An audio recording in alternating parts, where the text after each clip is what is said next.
2 मार्च रोजी दिग्वत गावातील शेतकरी सदाशिव देवराम गागरे यांच्या घरापुढे असलेल्या मक्याचा चारा जळून खाक झाला। येथे लागलेल्या भीषण आगीत तब्बल 20 ट्रॉली चारा जळालेला आहे।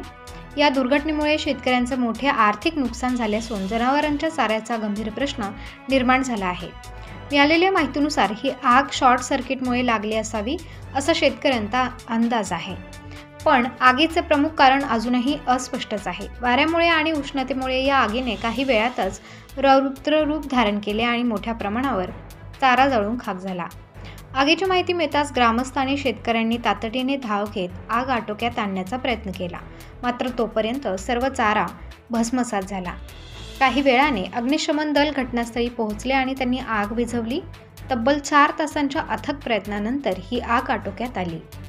या घटनेमुळे शेतकरी हवालदिल झाले असून नुकसान भरपाईसाठी सरकारकडे मदतीची मागणी केली जात आहे। प्रशासनाने त्वरित पंचनामा करून शेतकऱ्यांना मदत द्यावी अशी मागणी स्थानिक नागरिक तसेच शेतकरी मोठ्या प्रमाणावर करत आहेत। या घटनेची सर्व माहिती चांदवड पोलीस ठाण्यात देण्यात आली। पुढील तपास सुरू आहे। प्रबंधभूमी महाराष्ट्रासाठी प्रतिनिधी हर्षल गोसावी, हिवरखेडे, चांदवड।